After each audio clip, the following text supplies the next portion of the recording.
Yeah. And you super duper not. I see why you mad, you ain't swaggin' like this. Police in my whip, must be thought I had bricks. Say I wouldn't make it, but it's happening quick. Hating on me now, when I ain't got shit, you better not let me get rich, rich. You better not let me get rich, rich. You better not let me get rich. Hating on me now, when I ain't got shit, you better not let me get rich. Then go ahead and make a wish. Put that on my life, they better not let me get rich. Stayed in the game, boy, I never rode the bench. All the people I'ma shit on, I done made me a list. Especially the DJs who don't wanna play my shit. And deep inside they heart, man, they know that it's a hit. Soon as you do it, then they all on your dick. When I was down bad, I couldn't get 50 cents. Got the city buzzing hard like camouflage did. Police on my hood, bro, like we was moving bricks. Whole damn task force know we off the hinge. And from the day I started this, I knew I was gon' win. I see why you mad, you ain't swaggin' like this. Police in my whip, must be thought I had bricks. Say I wouldn't make it, but it's happening quick. Hating on me now, when I ain't got shit, you better not let me get rich, rich. You better not let me get rich, rich. You better not let me get rich. Hating on me now, when I ain't got shit, you better not let me get rich.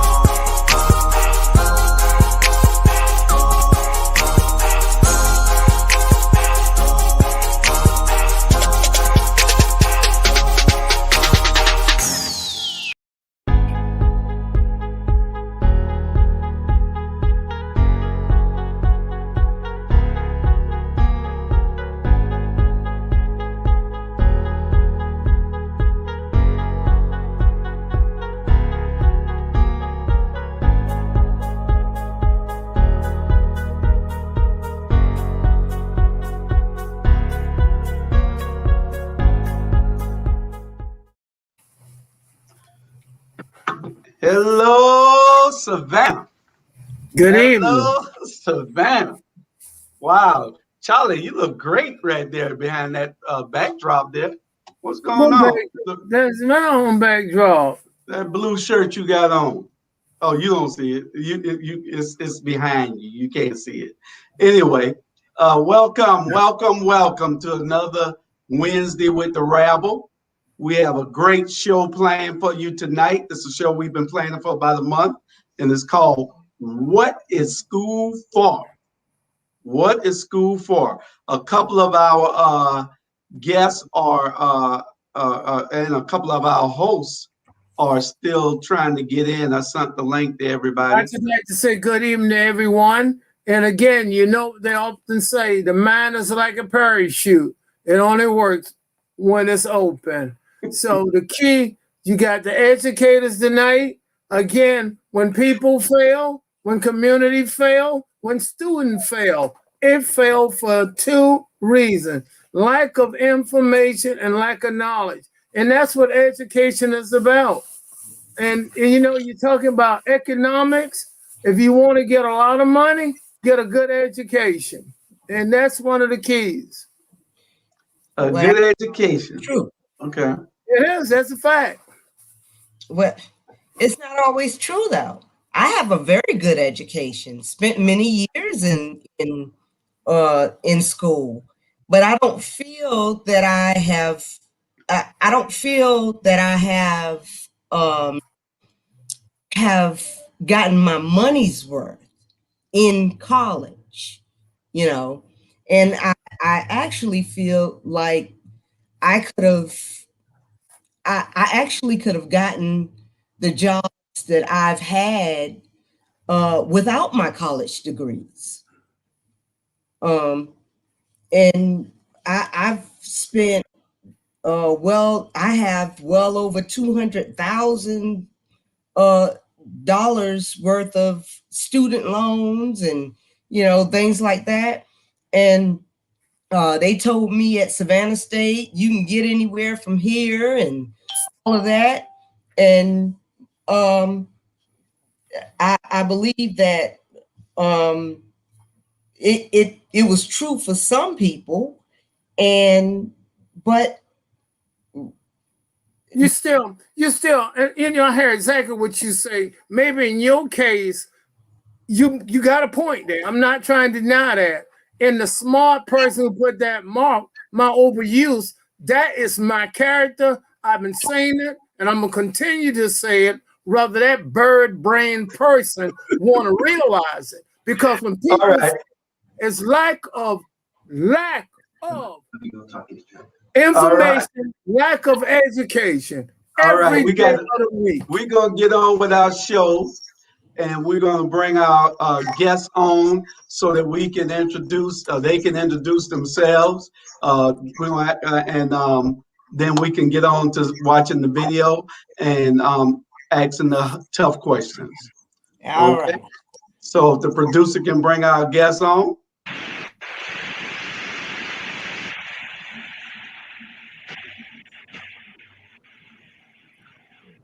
Okay, you got one more. Okay. There you go. Bring it on down so we can see. All right. We got 8 people on here. Okay, that's everybody. Good evening. We're going to start off. I don't know who that lady with that big FAMU thing in the back of her head.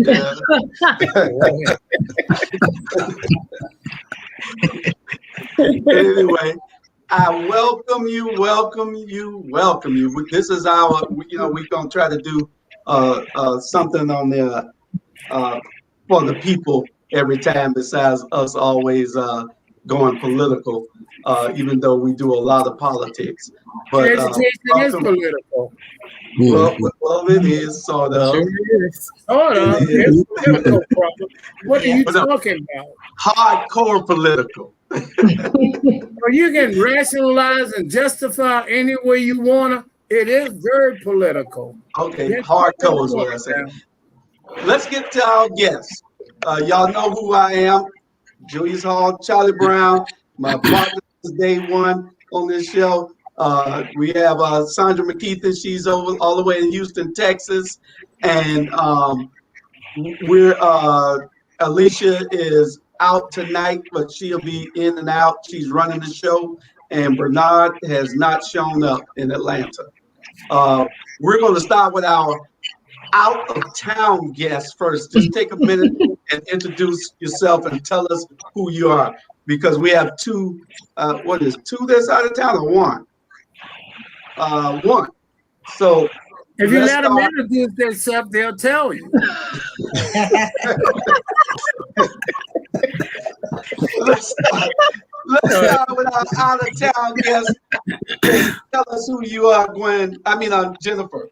Hi, my name is Jennifer Jones, and I currently teach for Duval County Public Schools in Jacksonville, Florida, the Sunshine State. So I'm glad to represent Duval here in Florida.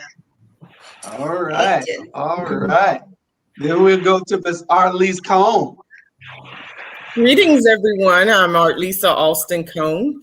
I am a lead teacher for the Department of Juvenile Justice. I run a community-based school in Savannah, Georgia, for students who are on probation.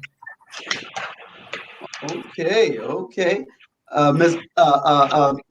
Ron Akins.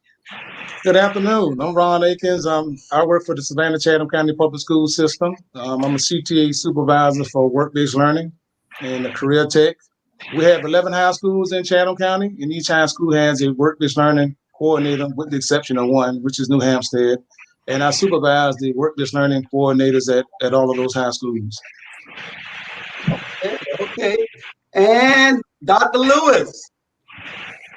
Good evening, everyone. My name is Angie Lewis. I'm the Senior Director for the Office of College and Career Readiness for Savannah Chatham County Public School System. And I supervise work-based learning, CTAE, counseling, Massey, and Oakland Island. And I supervise all of counseling services and all of career tech services. And also, Mr. Akins forgot to tell you that he also supervises JROTC, which falls under career tech and also STEM. Okay. And that's great. And the last person on our panel, Dr. Hall, Howard-Hall. Good evening, everybody. My name is Tonia Howard-Hall. I am a retired educator of 32 years, currently serving as the school board representative for the Savannah-Chatham County Public School System, District 8 on the west side of town. Okay. Charlie, you got anything before we start? You want to tell them anything? Yeah, first, I want to thank you guys for coming on tonight. Thank you so much, ladies and gentlemen. The CT, I didn't know exactly what that means. Can someone tell me exactly what that means? The gentleman say he's in charge of CT. Yes, that's career, technical, and agricultural education. Okay. Okay. And Sandra, you got anything before we start? Nope, I'm ready. Okay, we got some hard questions for you but first you'll be sitting there for a few minutes. We got one or two other people probably be in by then. One other person that we're waiting on. But you all are here, and that's all that matters. These two right here got enough questions for y'all. We're gonna play this video, and then once we play the video, then we'll start asking you all the questions. But pay attention to the video so that you can get a grasp of what we're going to be asking. So let me see where it's at.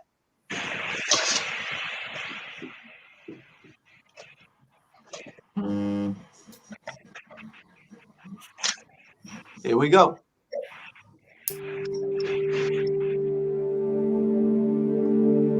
What is school for? Feel free to call me slow, but I spent 16 years going to school, and I still don't know. When I finished, I didn't know how to do my own taxes, purchase a home, or apply for a loan. I didn't know a thing about investments, building credit, or getting a job. I graduated at the top of my class, and what did I have? This fancy diploma to sit at home with my mom.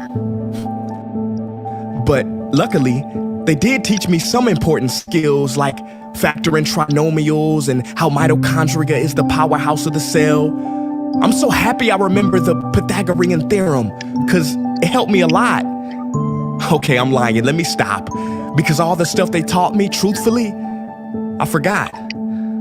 Mom, remember when you would ask me, what did you learn in school today? And I would say, nothing much. I wasn't being modest. The truth about it, Mom, is I had already forgotten. And it's not just me. Millions of students sing the same song. How many of you guys avoid eye contact with the teacher to try not to get caught upon? Afraid to raise your hand for fear of being wrong, which proves that school isn't an environment for learning or building up the intellect. It's just a game you play for grades and how many A's you can collect. But I guess what do you expect when the most commonly asked question in class is this gonna be on the test? Is this gonna be on the test? See, if school put learning instead of testing and memorizing as the top standard, then the letter F would not stand for failure. It would stand for find another answer. And if school was really interested in our personal and academic success, students would wake up later, have more freedom and homework, a lot less. And that's not my opinion. This conclusion has been scientifically tested and proven. And any teacher that doesn't believe me, feel free to check my works cited page to inspect. Oh, and I did it in MLA format because I know that's all you will accept. See, students would get more benefit from an extra hour of sleep than putting them through the torture of an extra essay, reading 150 pages, doing problems 1 through 60 on the worksheet, and having 3 projects due by the end of the week. Not only is it pointless pain, but it's also dim-witted, because we get so much work, but they don't teach the time management skills to deal with it. See, in school, we are controlled by bells. We have to learn in rooms with the feng shui of a prison cell. We have to ask permission to relieve bodily functions, but not before the teacher asks a million questions like, why didn't you go before class? I'm sorry, my bladder is kind of on its own schedule and it's not always timely. See, teachers always say, use your time wisely. But that never made sense to me. Because these 6 cruel hours of our lives we call school might literally be the worst use of time management ever in history. Think about it, the traditional teaching method is foolish. No, it's useless, multiplied by the square root of stupid. What they do is they cram information in your head, force feeding you, and then you throw it up on the test. That's not education, that's bulimia. And the more bulimic you are, the better you will do on their assessments. So it's no wonder why so many students graduate mentally and emotionally anorexic. See, school teaches you how to memorize dots. True education should teach you how to connect them. True education teaches you how to catch a fish. School teaches you, yeah, you caught the fish, but you didn't show your work, so it doesn't count. Throw it back. I'm just asking, what is school for? It's not education, that's just not true. If you still think that, you might be sniffing glue. See, the word education comes from the Latin root educe, meaning bring out, i.e. bring the gifts out of a person and make them viable. But school doesn't bring out much, it just stuffs more facts inside of you. Now some of that stuff is justifiable. We need reading, writing, and some arithmetic, that's fair. But are you telling me metamorphic and igneous rocks are more important than self-care? If suicide is the 3rd leading cause of death of ages 10 to 24, and Harvard studies suggest the biggest predictor for success is self-control and emotional health, then why the heck aren't we taught how to handle stress, bullies, or rejection? How about anxiety or depression? You know, skills we need for our entire lives. Bro, I don't even know how to cook. I'm honestly surprised I'm still alive. But hey, at least I can name all the battles that happened in the Civil War. Seriously, what is school for? Some say you need it to be successful, and that's something we do not doubt. But do you own a MacBook or iPhone? Did you know they both were created by a dropout? Are you watching this video on Facebook or YouTube? Doesn't matter which you choose, they both were created by dropouts. Ever use Snapchat, WhatsApp, shopped at Whole Foods? Well, thank a dropout. Does your home furniture come from IKEA? Okay, don't get the wrong idea. He was not a dropout. Don't be a fool. I mean, how could he drop out? Ingvar Kamprad, founder of IKEA, never even went to school. I know what you're thinking. He's just picking and choosing. There's millions who didn't go to school that aren't successful. Who is he fooling? And you're right. But open your history books and start perusing. You'll find the very people we idolize in school never really had formal and/or secondary schooling. I'm talking George Washington, Abe Lincoln. America's best presidents had 0 school between them. Ben Franklin, Thomas Edison, shall I proceed? Ernest Hemingway, Mark Twain, Teddy Roosevelt, Margaret Mead. Now please, I'm not saying drop out, because some schools are great and many teachers are rare treasures. I'm saying that there's a difference between people who are smart and people who score better. I'm saying that your future is something that no test will ever measure. Even if that test begins in 3 letters like SAT, ACT, it's BS if they say those determine your LIFE. No, your destiny is in your hands. You must shape it to be great. So don't expect school to open doors, because it's more likely to slam them in your face. Sometimes I wonder about all the dreams lost in school and how much potential goes to waste. If it wasn't for music and YouTube, then I would have been just another lost case. Everybody watching this, please, close your eyes. Imagine a child sitting in the back of some teacher's class in some town. He never raises his hand, he fails most of his classes, but inside of him, there is a passion. And if nurtured and brought out, will lead him to discover the cure for cancer. But you see, I'm afraid that that child's gift will never come out. He will never win the Nobel Prize award because in class he was ignored and his worth was judged only by his scores. So teachers, principals, parents, advisors, and students, I ask one more time, what is school for?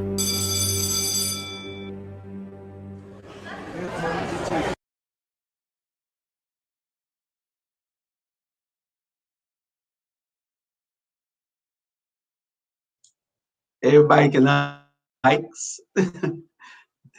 Y'all can unmute your mics if you can. Julius, Yes, sir. do we need to have a straw poll? Who would like to take that first? Any of the panelists would like to take that first? What is school for? Well, first, I would like to know what did you guys think about that? What did you, as educators, what did you think about that? Well, I mean, I thought a lot of the video was meaningful. I think from my perspective, school is to provide students with an opportunity to provide them with career awareness as early as possible. If a kid is aware of what they really want to be in life in elementary school, then we can motivate them, or we can guide them and provide them with the necessary skill sets and information so that they'll know how they can be successful in their career path and what it takes to be whatever endeavor it is that they want to be. Like, for example, Sandra, you talked about the fact that you had $200,000 in student loans.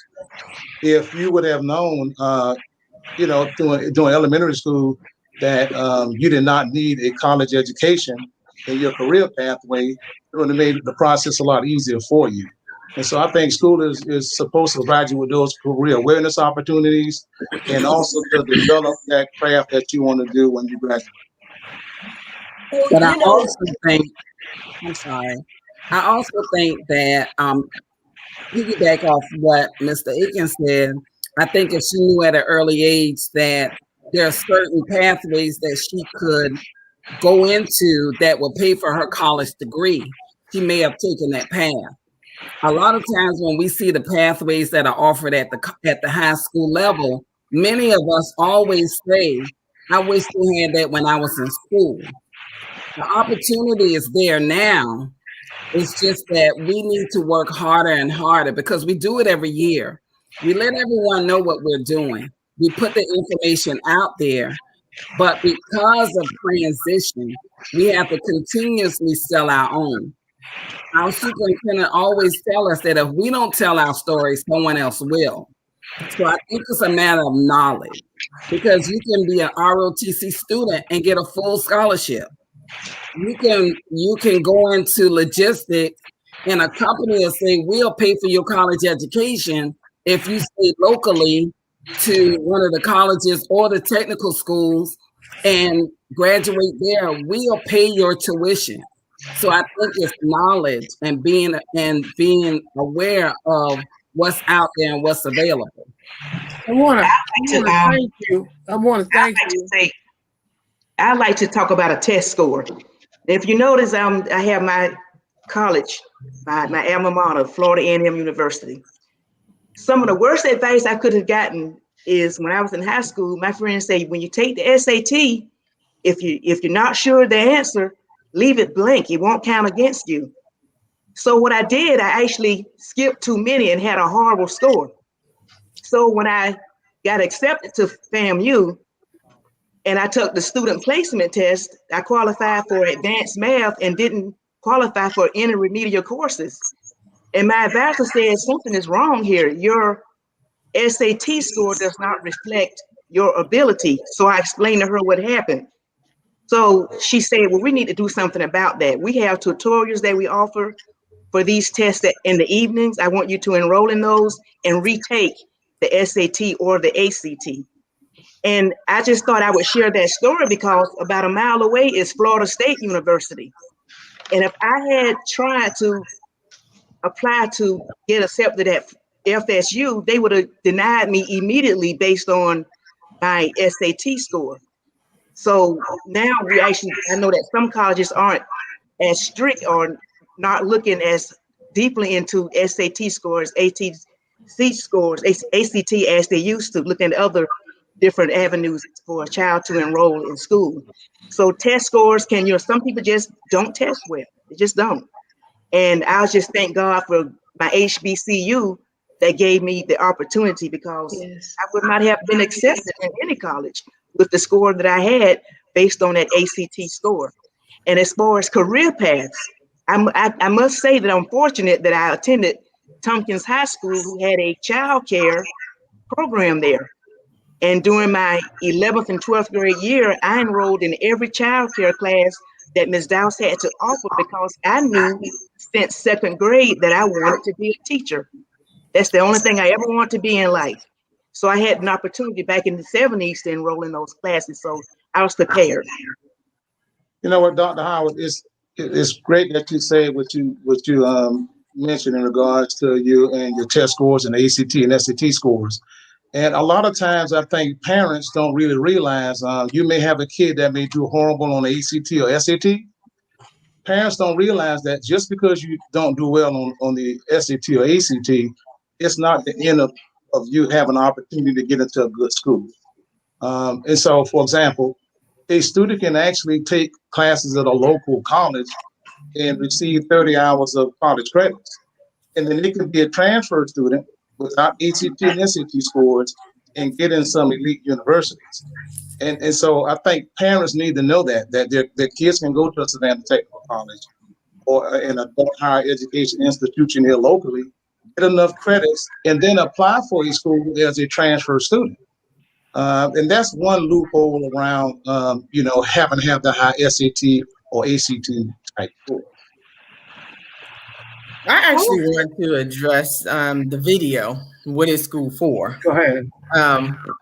From my research and even from my practices, school is for teaching critical thinking and reasoning. That's the whole purpose for school. It doesn't matter what your discipline is, you need to know how to think critically, and you need to know how to use logic and reasoning, no matter what you do in life. And that's the purpose of school. And I think school worked for Prince EA because he was able to make that video to reason through what he thought was valuable versus what wasn't valuable. And so I think school worked.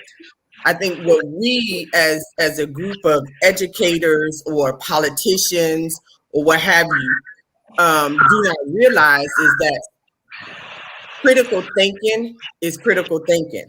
What changes is what's important in society at that time. What's the career focus?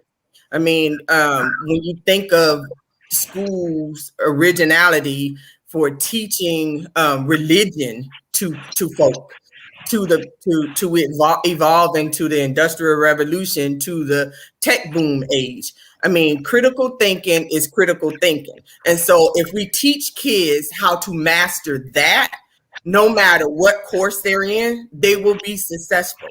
And then they will find that passion and that drive based on that educator or a group of educators that they encounter who incite them, who invoke that passion for learning that specific content or help them mature in that area, that they have a passion for.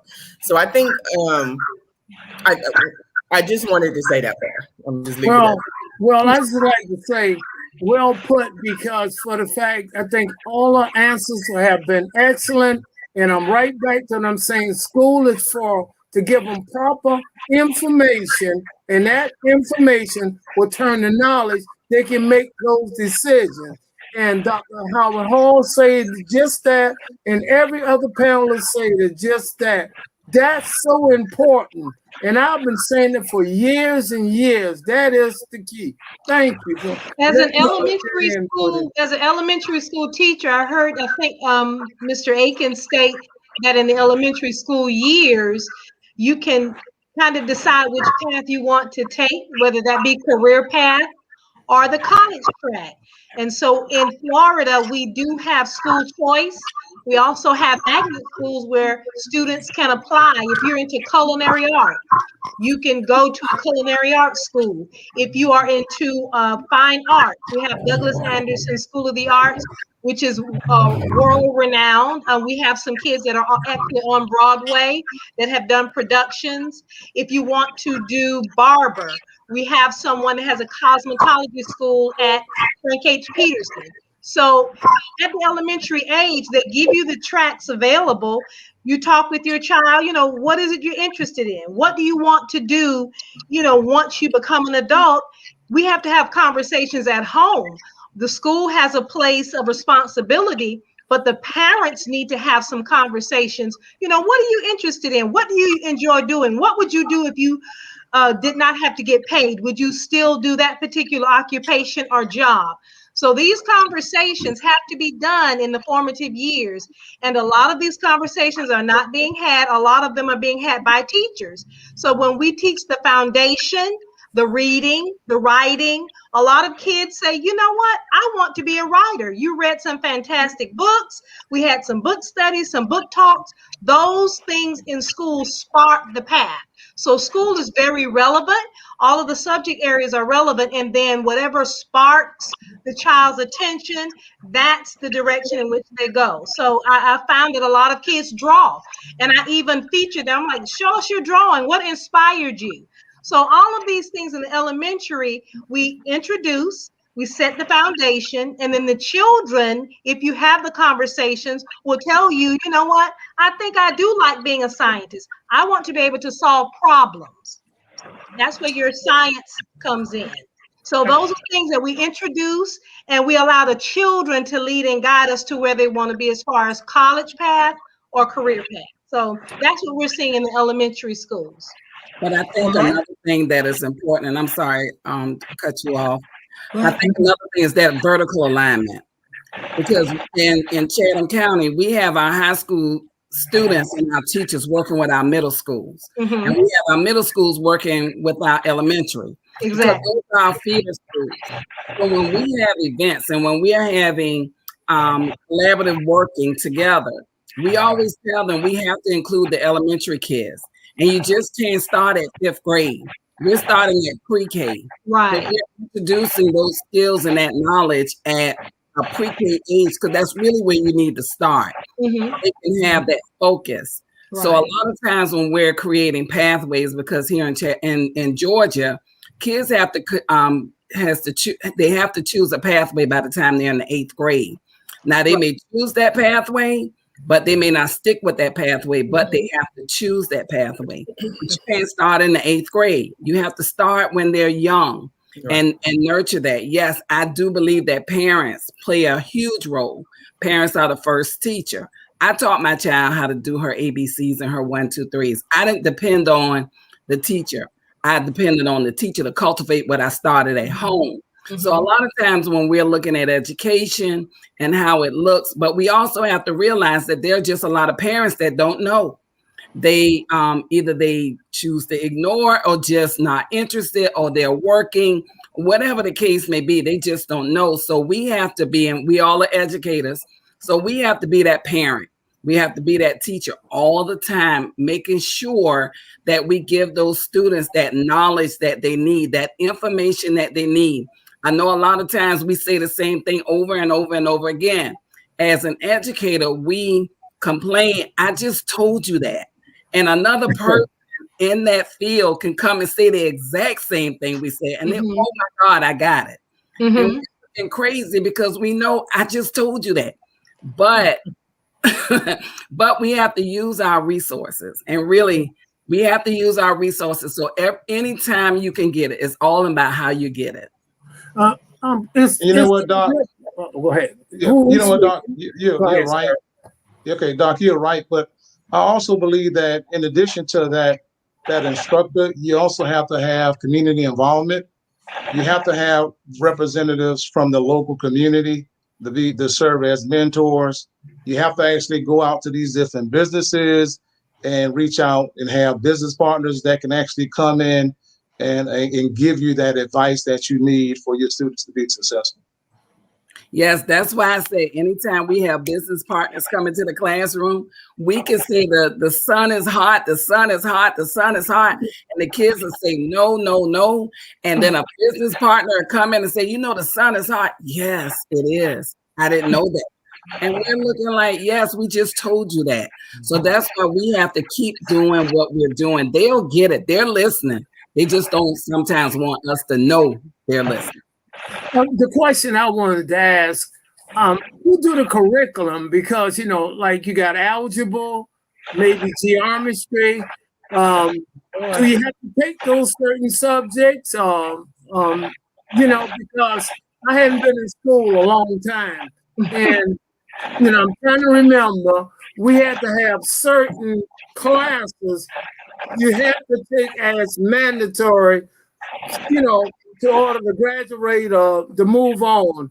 Maybe y'all can, elaborate on a little bit of that for me, who set that up? And well, now I know in the state of Florida, they have certain classes you must take in order to meet your graduation criteria. The algebra one, they have economics, they have world history, just to name a few. You have to pass those courses as well as the state standardized test to be given a diploma at the end of your 12 years. So they do have a curriculum which is done in Tallahassee by our legislators and our Florida Department of Education. They come and they say, these are the things that we want our Florida students to know and take before we can give them, before they can earn that degree. So our state of education department comes up with the criteria of what every child needs by the time they get ready to earn their degree. I think that's part of the problem. Excuse me, Joe. Eligible, for instance, that individual graduate, what field he or she need to go in to use eligible? Because most of my friends never use eligible, and I'm just curious. Well, okay, so let me answer this question because my background is math. So before anybody give an answer that is not correct, I definitely want to. I wasn't going to give an answer that was incorrect.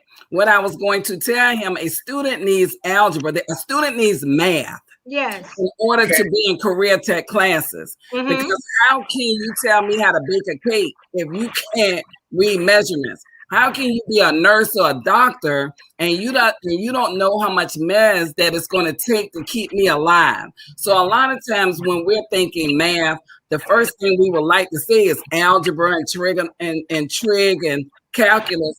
But you have to also think that math plays an important role in careers. Mm-hmm. I wouldn't want a surgeon who doesn't know how to cut and how long that cut needs to be to work on me, and he doesn't know math if he doesn't know science. So a lot of times, yes, they have to have that basic math. Well, most of them might say, I can do percentage. I know it was 10% or 15 or 20% or something like that. But they say, Charlie, I don't need eligible. And I'm saying, you need algebra because algebra is that part that teaches you that critical thinking. It's the beginning. It is that gateway course that allows you to start to think a certain way. So think critically.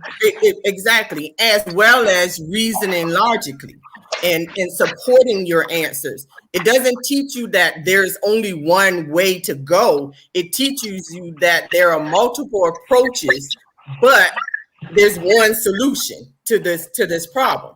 Now that solution may be written multiple ways as well, but as far as algebra is concerned, algebra and geometry are critical courses to anyone.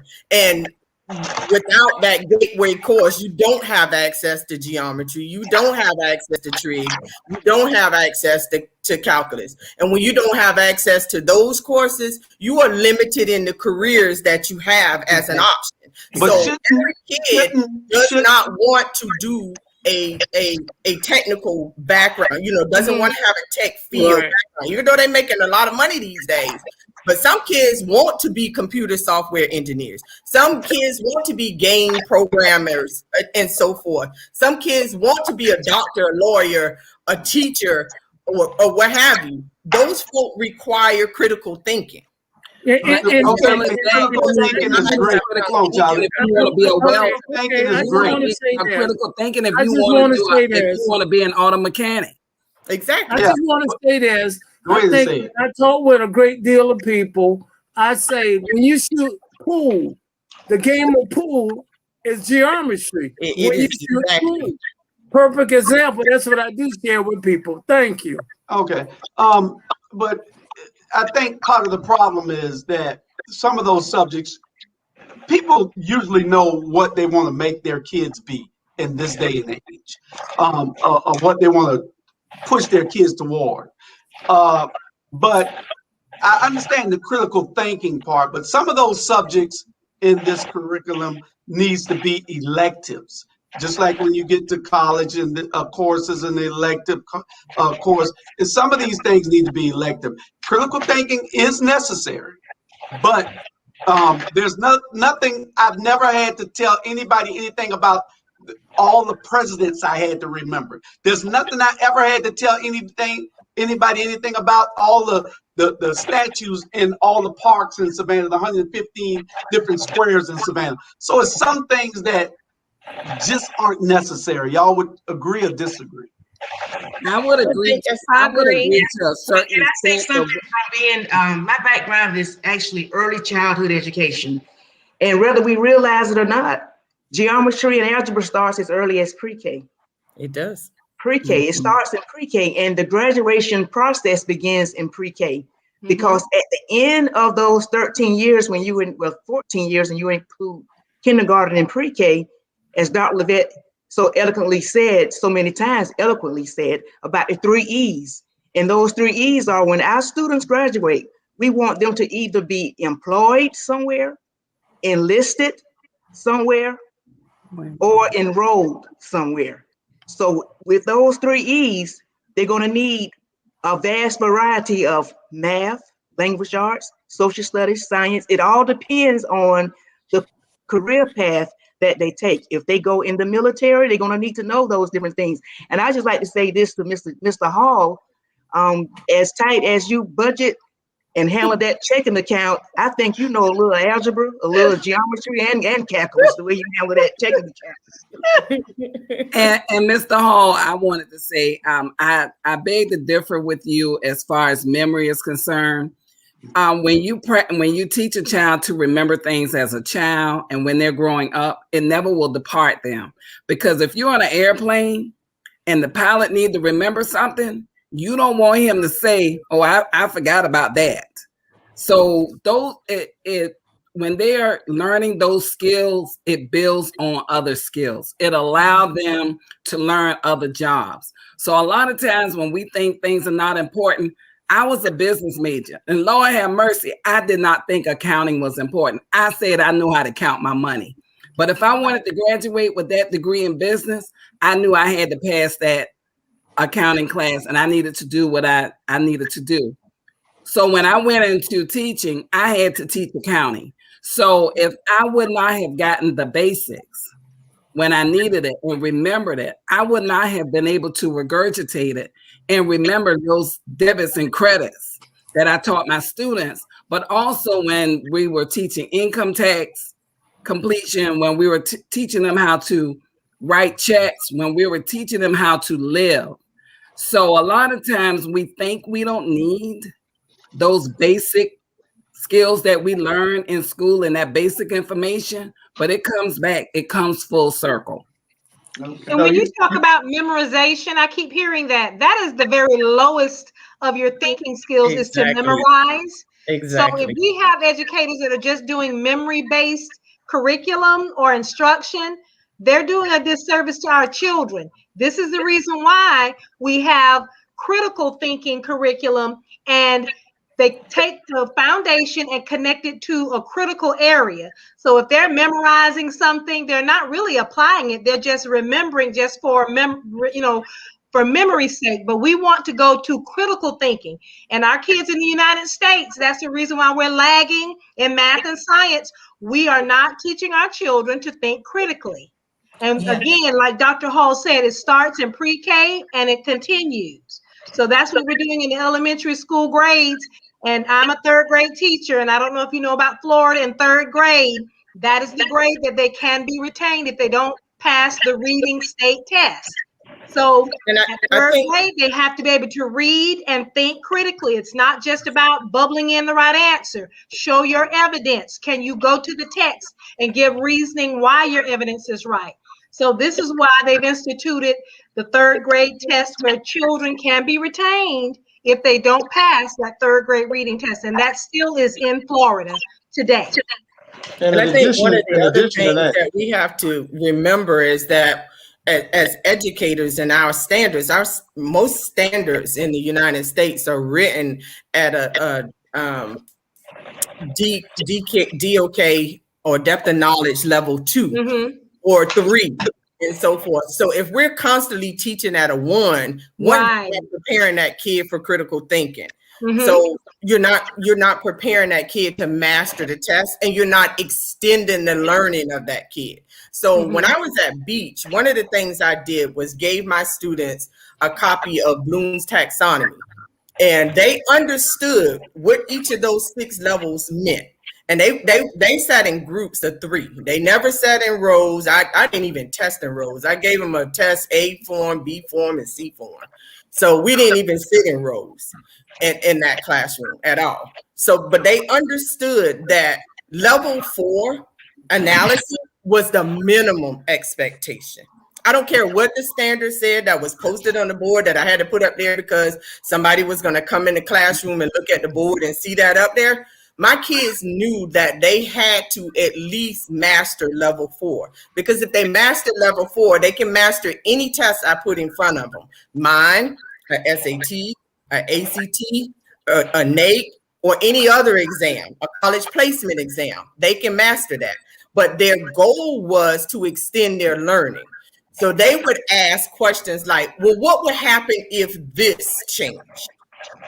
That's digging a little deeper, going deeper into the curriculum as opposed to the scope of the curriculum, which could be very, very broad.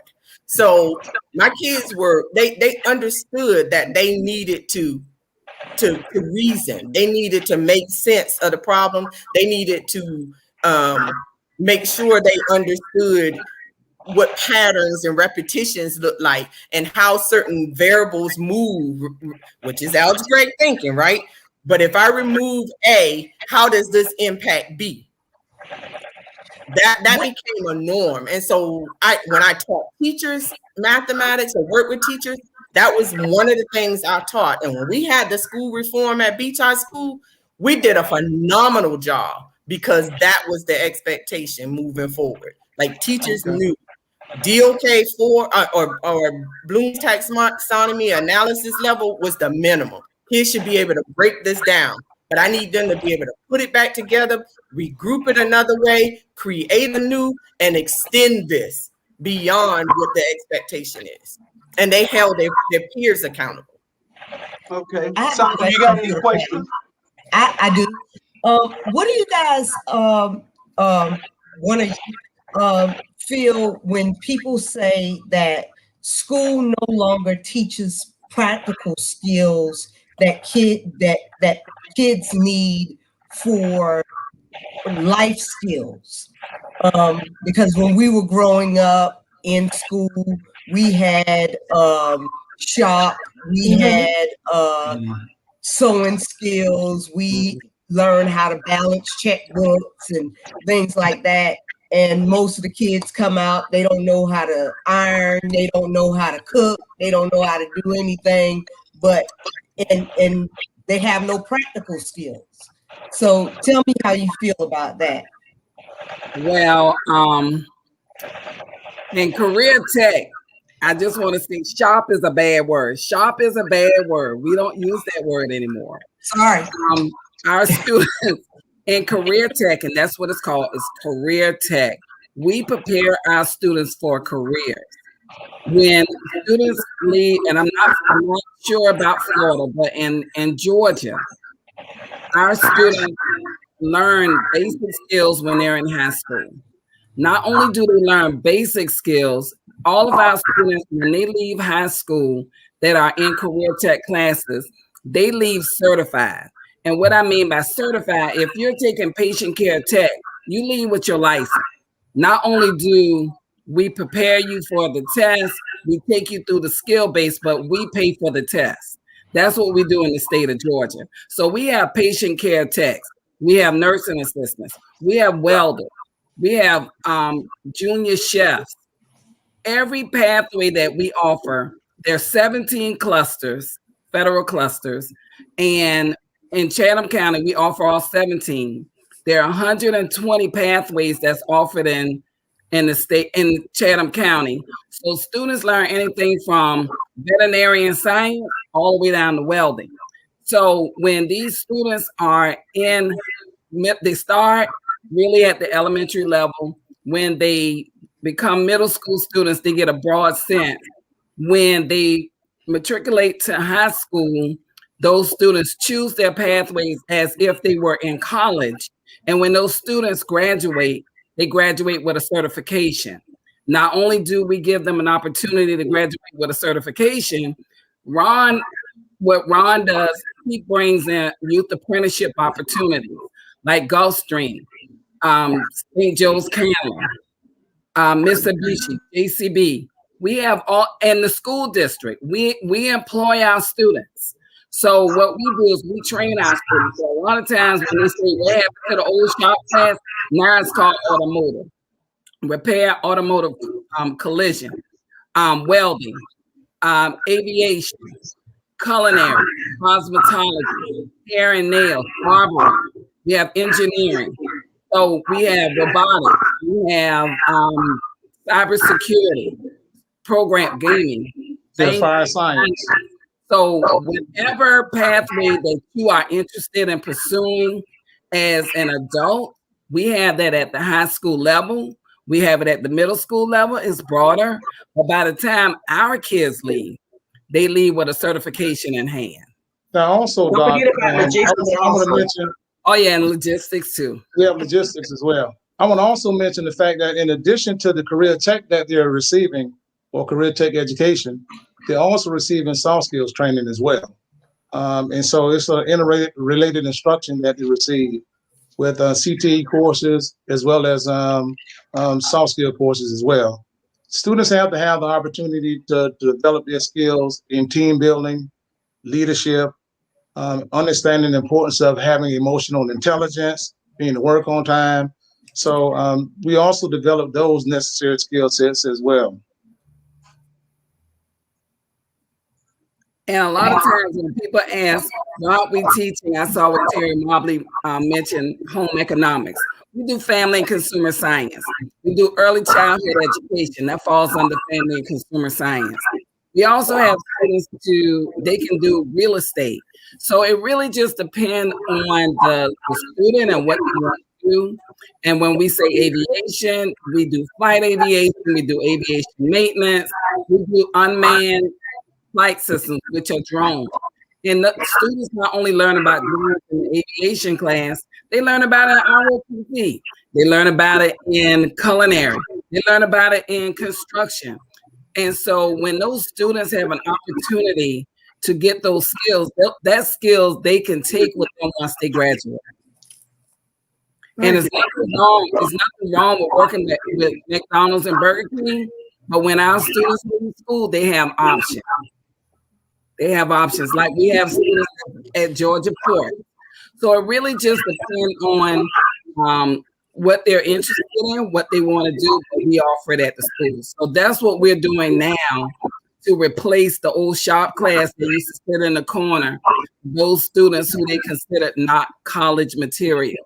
When we look at our students, all of our students are college material, whether it's a 2-year institution or a 4-year institution. I think that's so interesting. I can remember when I was in school, I took up home economics and I got laughed at. I really got laughed at by a lot of people, but I had a good meal and I learned how to cook. And then the next year, when I went to high school, which was in the 9th grade, I took food service. And I took food service for 2 years, got a certificate, and naturally, I did a lot of other things, but I went in the Army, and out of the Army, as a career, I stayed in the food business and ran my own restaurant in Savannah, Charlie Brown Restaurant, Charlie Brown Seafood and Chicken, for approximately 25 years. So I did learn that in school. Okay. Right. And even on the food, with the Kessler collection, and they come in, they train our kids. They form a partnership with the school district, so they train our kids to be managers. So not only to cook the food, not only to serve the food, but manage who does all of that. Okay, Ms. Lewis, you representing real good here. And that's what I'm supposed to do. That's why she's here. I'm gonna tell you the truth. I had a list of questions here, and y'all answered all. I had to keep scratching them all, and I couldn't even ask the questions. And so we were trying to get this over in about 90 minutes. We got about 35 more minutes to go. We're gonna try to get it over in about 90 minutes, but we got a couple of other. We got a film we're gonna show, a video we're gonna show in a minute. But I want to make sure that Charlie has all his questions on this particular subject done. Well, now I wanted to ask them about kids with special needs because some kids with special needs need to go into some areas that they can be very productive in. What the schools have to offer the kids, and technical skills or something for kids with special needs. Well, all of our students, special needs kids can participate in work-based learning and career tech as well. Like we normally would have job fairs twice a year, and we make sure that special need kids have the opportunity to attend those job fairs. They get the same preparation as regular students. I mean, we teach them courses in basic resume preparation, cover letters, dressing appearance, and so we provide them with the same opportunities that we have with our traditional students. Do you tell them about Roosevelt Institute in Warm Springs, Georgia? No. Could you tell me about Roosevelt? Could you tell us about it? Oh, you know what? You need to tell them about Roosevelt Institute. I'm familiar with that. That's where Career Tech was doing a lot of their printing. One of the ladies that used to work in Chatham County as the work-based learning coordinator before Mr. Aiken, she went there as the director for that program. And those are that program was the one that did most of our printing. They do professional printing. I will put them up against any of these professional printing shops here. They do an awesome job. I think the only reason why the state was not using them as much is because the grant that they had were lessened. So they're not used as much, but that is an awesome opportunity for students with severe disabilities, but they were going there training them, and they were very well trained in graphic design. I think what I want Chatham County schools to do is to look more in the Roosevelt Institute, because my son, Charlie Brown II, he took printing and he took banquet setup, and right now he's the lead man for the Kessler Group, Riverside plant, and he do all the setup rooms and stuff, and he went to Roosevelt and learned those skills and stuff. So I think I'm concerned about Chatham County because it's in the state of Georgia. It comes through the labor department, and people that are not aware of that. And I think you need to have more information and give the parents opportunity to see if that's would be good for their kids. It have to be an alternative versus Goodwill, because Roosevelt is excellent. It teaches them a college life, and it gives them that same opportunity as a regular child going off to college, because it sits on 940 acres in Warm Spring, Georgia. So that's something to please look into. So you're talking about as a post-secondary option? Ma'am? So you're speaking as a post-secondary option? Yes, ma'am. Okay. Right.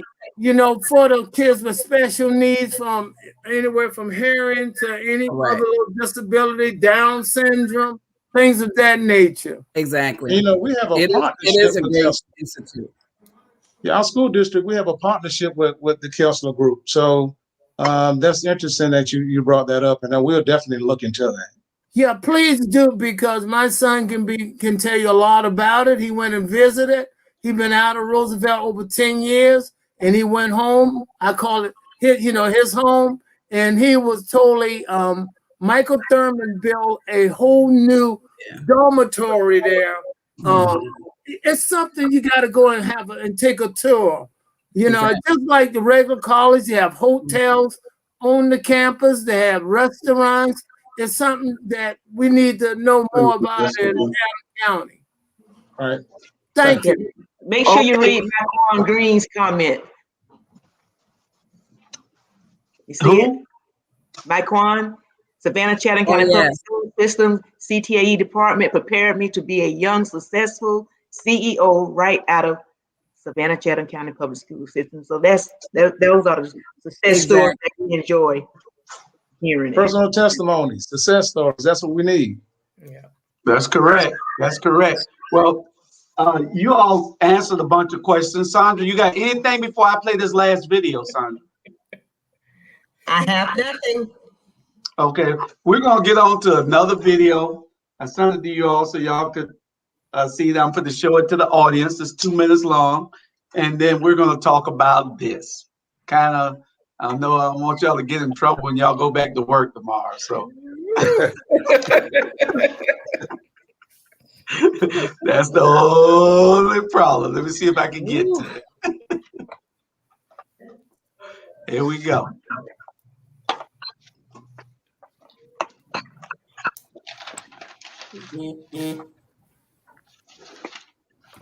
Let me see.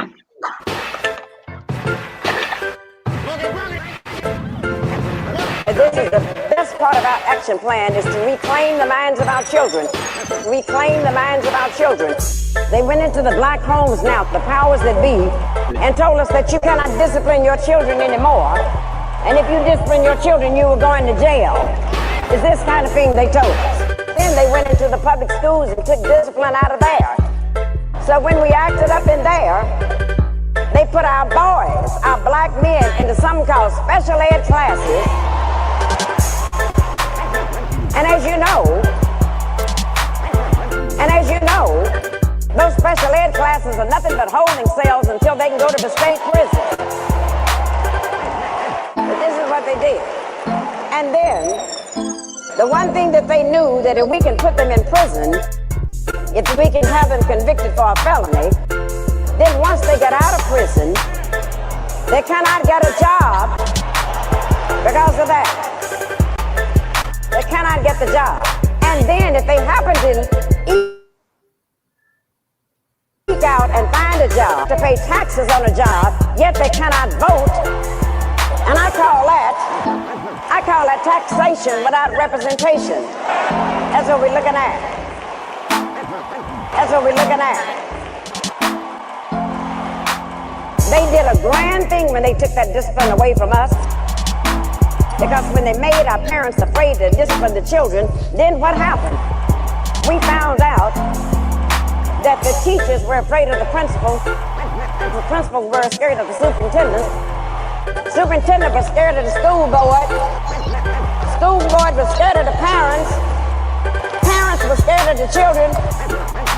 And the children ain't scared of nobody.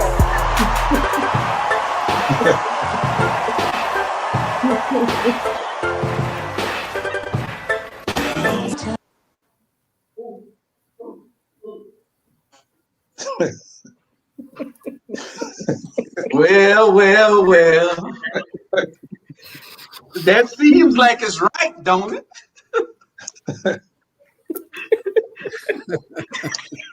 Julius, I don't know, man, but it worked for me.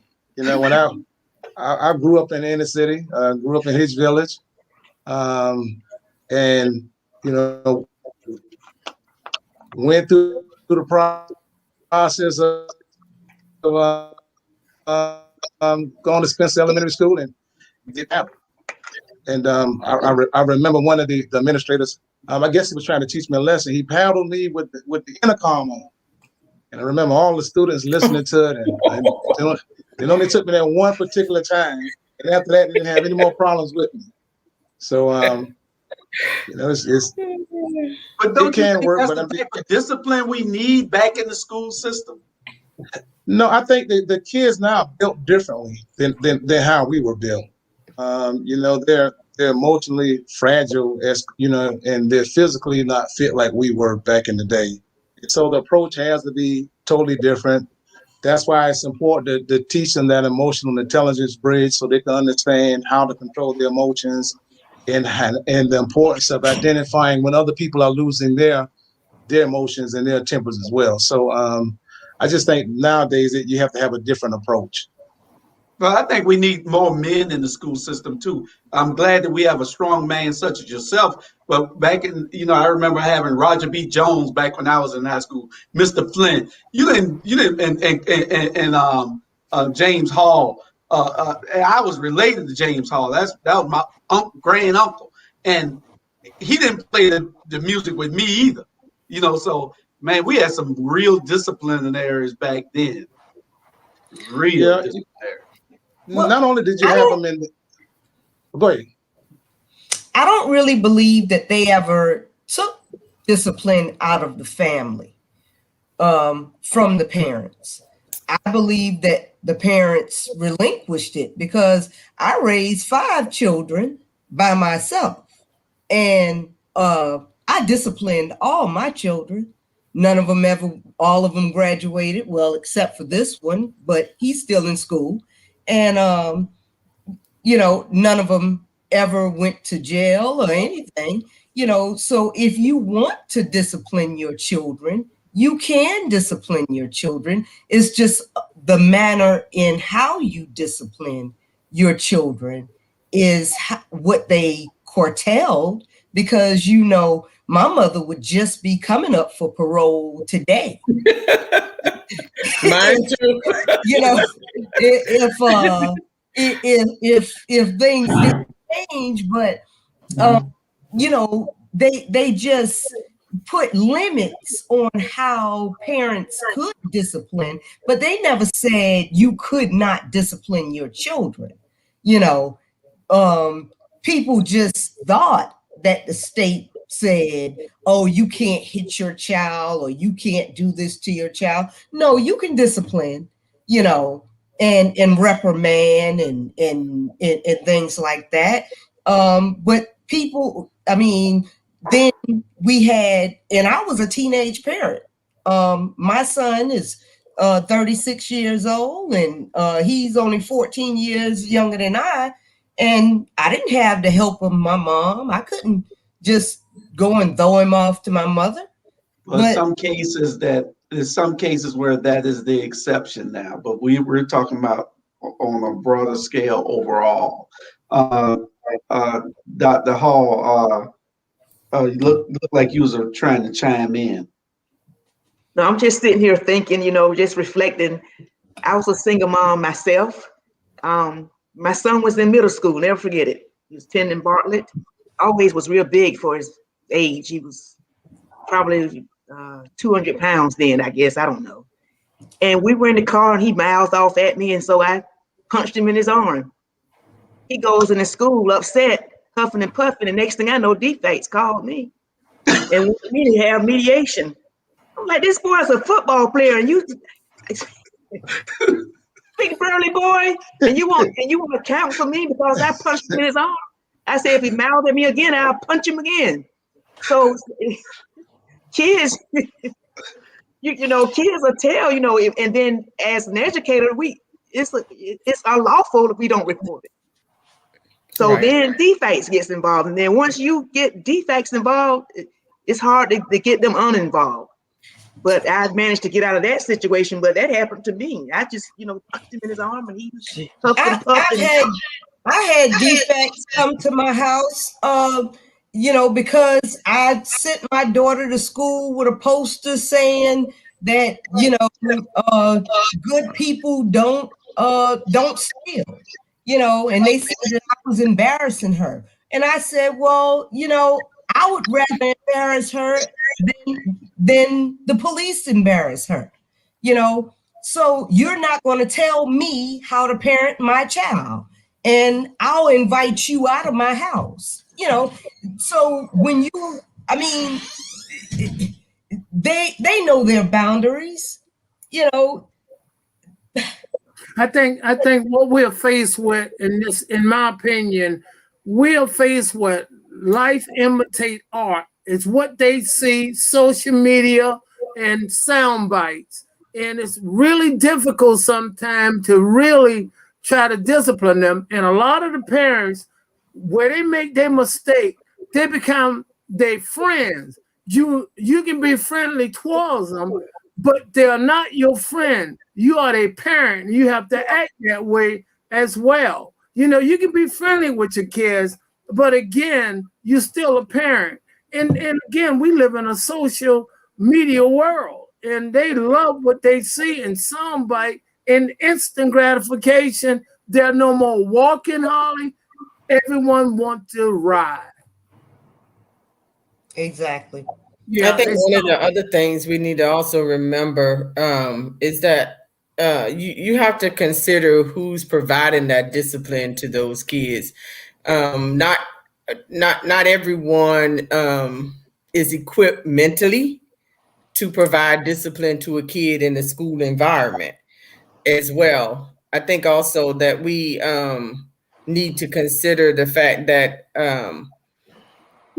the impact that some discipline has on a kid could be long term.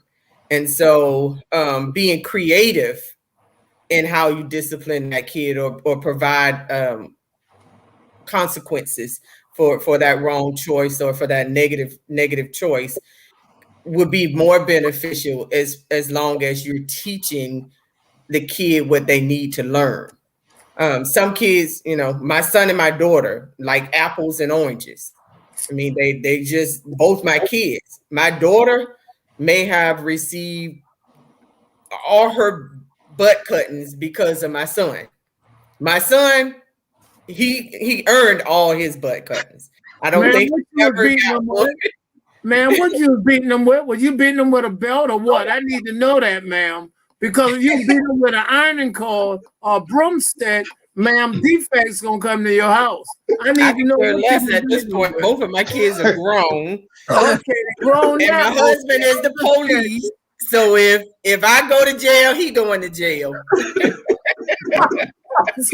I think one of the issues with discipline now is that when we were coming up, we had a village. Exactly. The benefit of my daughter, and I was a single parent too. But the benefit my daughter had was that she was raised by a village. And so my siblings, if they told her something, I didn't interfere because I knew it was coming from a good place. When my friends who are adults, I teach respect. I don't do disrespect well. So when my friends tell her to do something, I expect you to do it. And if you're looking crazy, then I may have to get crazy. But I think a lot of times when you have parents that say, you can't talk to my child like that, then you have given your child undesired or unneeded power. They don't need that. Now, I'm not saying you let anyone say anything to your kids because they can damage your child. And what you don't want is a damaged child. But at the same time, when an adult tell you to do something that's right, I expect you to do it. If you have a problem with that adult, I'm the adult. You let me deal with that adult. That's right. You ain't grown. You ain't grown. So a lot of times it don't even take beatings. I don't know about you, but all my mama had to do was give me the look. If he laid hands on you, baby, you ain't want none of that. So when you establish that relationship with your child at the very beginning, because see, I already told my child, I'm your best friend, but I'm not your friend. That's correct. I'm not going to tell you anything wrong. Don't ever get it twisted. We will never be equals. Even though my mom is going on to glory, I will never be her equal. She can live to be 1,000 and I can live to be 900. I'm never her equal. And that's what they need to understand. A lot of times when these parents raising these kids, they're not raising kids, they're raising friends. When you do all kind of stuff in front of your kids, they see that.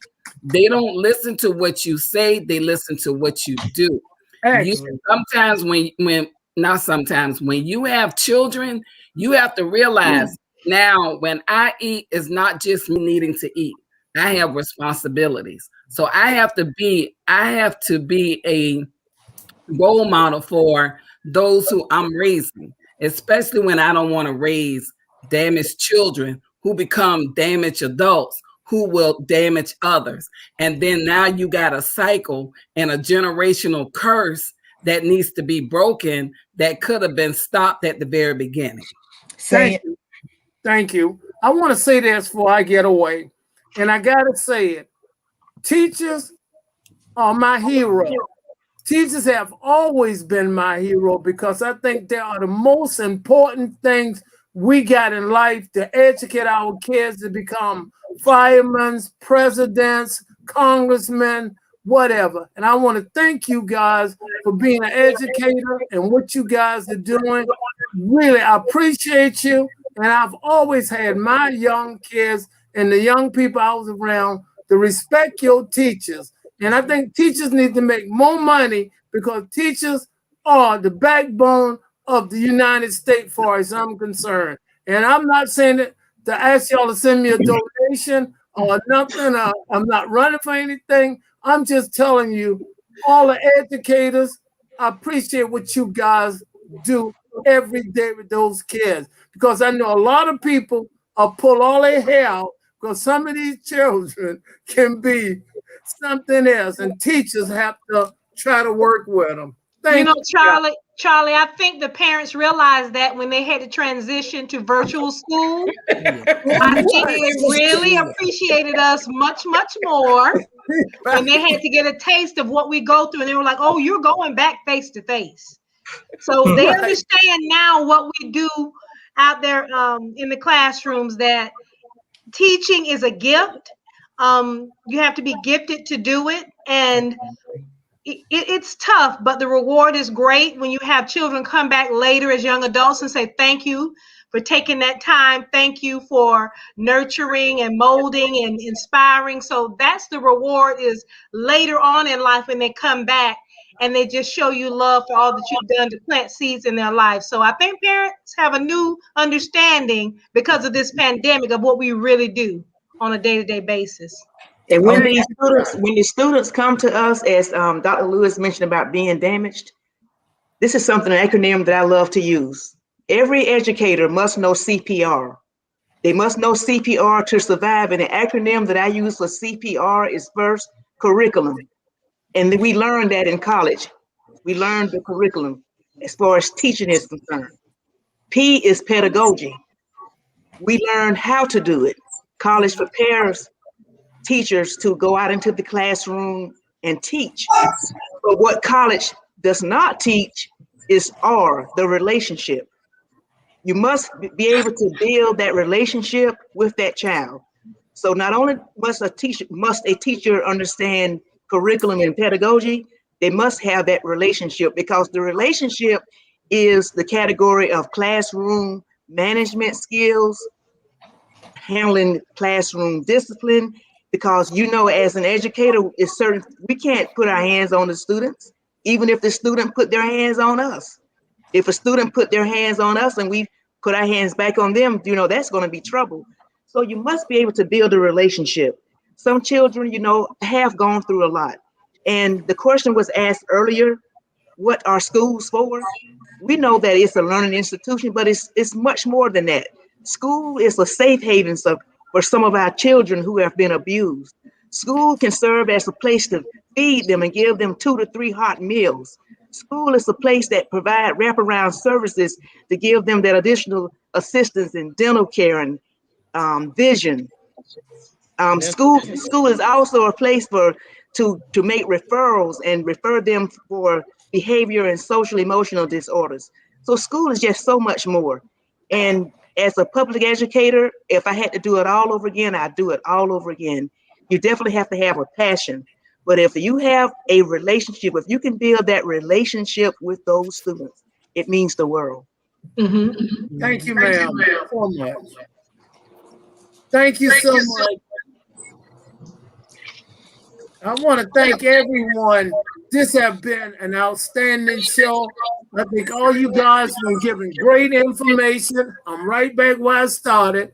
When community fail, when people fail, there are key 2 reasons: lack of information and lack of knowledge. And you've done just that. You give information And now we got the ability to turn that into knowledge and do some things with it.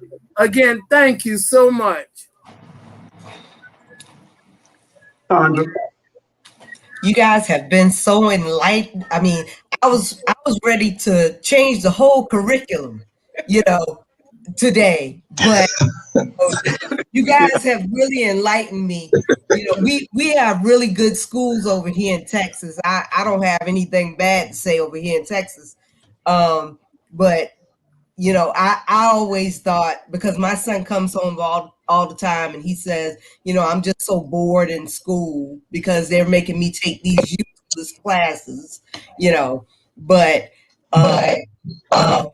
I really have been enlightened by you guys, and I really appreciate you coming to the table with all your passion.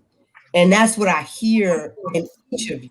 I hear your passion for the field that you went into, and it makes me feel good just to know that you have that on the inside of you, and you're using it.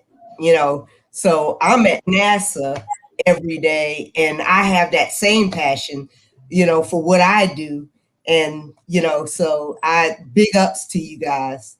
Thank you. Hey, Julius, can each one of them say something about 30 seconds before they get away? And get start with whoever first.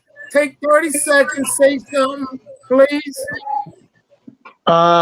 We just want to make sure that all of the parents and people that are listening realize that your kids can get a great quality education in our school system. You just have to be actively involved and know the resources that we have. Jennifer? I believe that teaching, educating of our children is very difficult. It's not easy.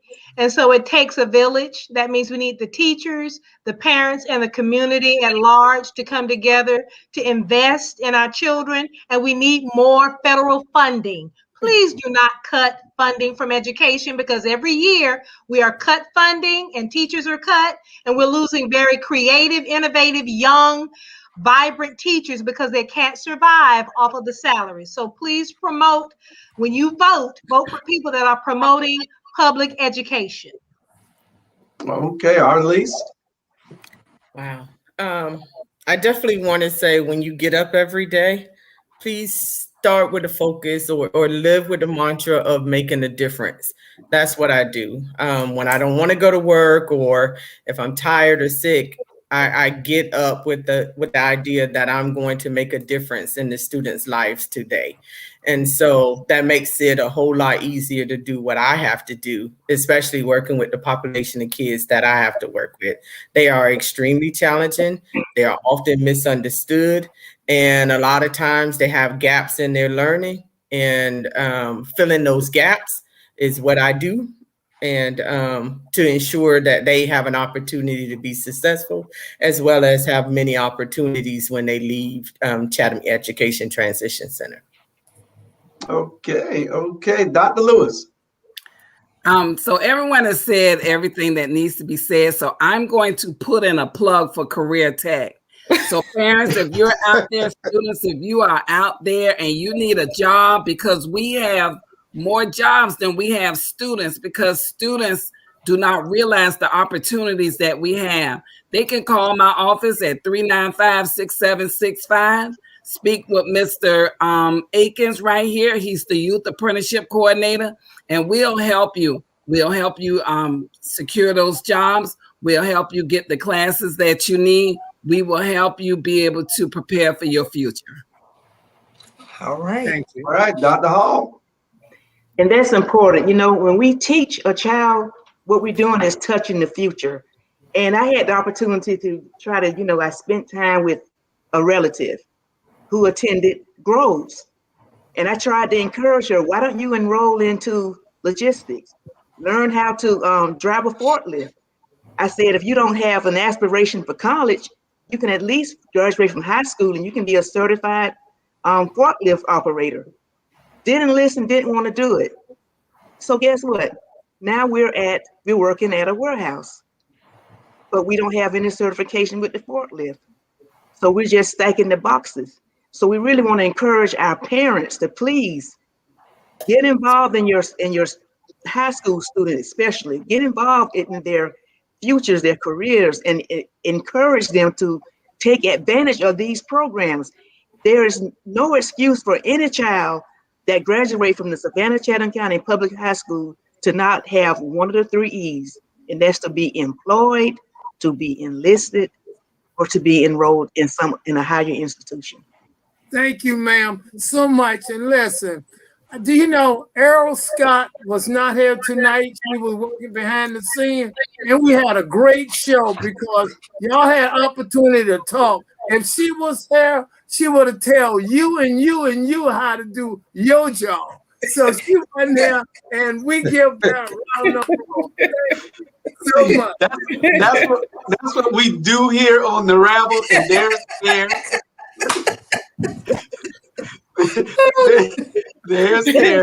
he's been engineering tonight, putting all of the questions in. Y'all need to send Charlie Brown needs to go back. Y'all need an older adult. Join the on mute. She running it tonight, Charlie. She's running it. I want to thank all y'all for coming. I did have somebody to text me on my phone and ask me to ask you all a question. And I, being the guy that I am, I do have to ask this so that you all can get back with me later. Y'all know that there is a little bit of dissension with the bus drivers, and they want to know whether you all would agree to come.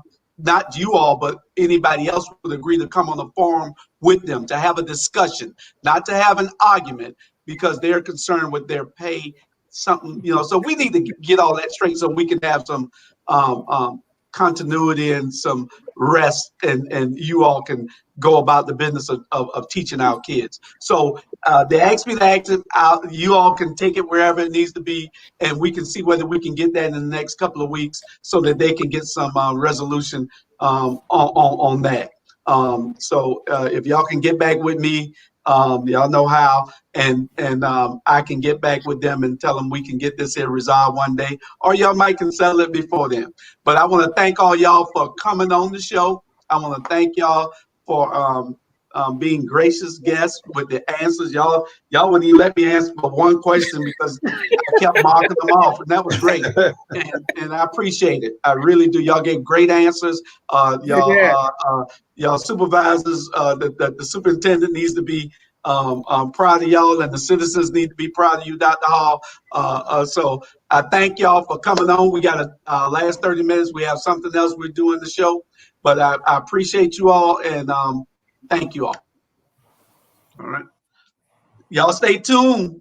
We are coming up with the last 30 minutes of our show, and we are going to talk a little bit about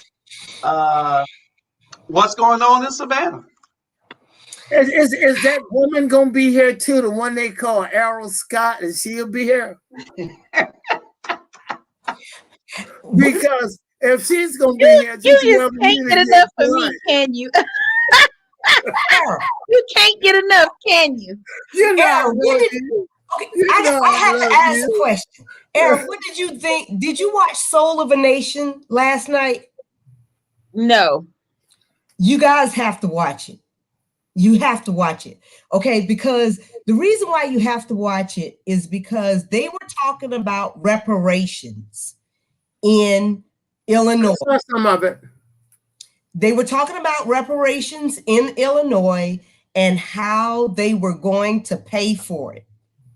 And the way they were going to pay for it was through they passed the cannabis, law there, and they were going to give 3% of the taxes, tax money to African Americans, giving them $24,000 each. But you have to be connected. I think you have to be connected to some of your ancestors had to be actually slaves and things of that nature. You couldn't just come to America you know, as Black. You got to be connected. The question I wanted to ask you, that show going to come on next Tuesday as well. 10 o'clock. It's a Right. it's a series. It's a series. Right. Okay, it's new. Okay. And it was just very good because, you know, when it made me think about Van and his rant, because, you know, he was talking about how Black people, you know, were not disenfranchised, you know, pretty much. And here it is, that's Illinois, okay, Chicago. And here it is, this is Savannah, where the slave boats were pulling up. I know, I'm gonna have to come to Van rescue. Van did say on TV last night that he's going to get with the Black Chamber in partnership, and they're going to come. No, he said it on news last night that they're going to partnership. That's them all his surrogates anyway. That ain't nothing. That's lip service. Oh, he said he's going to get with the Black Chamber, and they're going to give some help to the Black businesses, because he say, and I was completely surprised. He said Savannah is made up the majority of Black people, and the Black businesses hadn't been represented. He said that on 2 TV stations last night. So my prompts to him, if he's going to make that outfit, I want to see one of the business owners, Miss Polly. She said, I just hope we can get some loans and some money, because the biggest problem with SBAC, they hadn't been given a lot of the Black businesses no money to do anything with. And that will be good if he gonna do that. Okay. Who run the Black Chamber? Julius might know. Or Marcelo? Yeah. He's one of the players, correct, right? You said he's one of what? As he's one of the players. There's a couple of them run the Black Chamber, right? Is he? He's like he's the president? Yes, sir. Okay. Let me. Y'all wanted to see the video? Since it happened on Friday, so we haven't had a chance to play it on the Rabble yet. So I'll play it for you all. I got it, Julius. I got the videos. I've been meaning to tell you, all your videos are already preloaded. Oh yeah, I put there because in case I had a glitch or something, I already put it. Oh, you talking about the one with you got that yellow shirt on? No. Do you? I'm gonna play it. I'm gonna cut you off, Charlie. Go ahead. But support the agenda to be able to address the issues that our community face. So what do we need a Black People Task Force for? As a matter of fact, when you look at it, when you really look at it, if we were going to look at task forces for people who are marginalized or for minority communities, in Savannah, the minority community would actually be white. And so if I said, let's have a white task force, y'all would have a doggone fit. You know what? I got this. We're good. Oh. Well, listen, he doesn't know. He is so tone deaf. It's sickening. It is not about numbers of people. It is not about the physical population. It is about economic marginalization when we're talking about inequitable economics in Black Savannah. It don't have nothing to do with the population numbers, and for a mayor to get on television with such asinine drivel is scary to me. What's it is scary to me? Terrifying. What's scary to me is the Black Chamber is a task force to help Black economic. That's what it is. So what is he talking about? Julius, you work for him. You campaign for him. Tell me, what is he talking about? The Black Chamber is to help promote Black businesses and the Black. First of all, which Black Chamber? There is a Chatham County Black Chamber of Commerce that is in partnership with the Liberty County Minority Chamber of Commerce. That's coastal. Okay, then we talking about the multicultural Chamber of Commerce that used to be the Urban Savannah Chamber of Commerce. That was a clusterfuck. Because a con man started it. What has the other multicultural chamber? See, here's the thing. Everybody in Savannah been so scared to be black. What's the multicultural Chamber of Commerce gonna do for black folks? We're talking about economic mobility for African Americans. And if our black mayor doesn't get that, he needs to be a one-term mayor, go home and take all his publicly funded pensions and get out of the way. If you don't have the testicular fortitude to speak to the hurt of the people, then sit down and stop acting like you speak. What that word again? I'm trying to learn to use that word. What that word again? Say it again.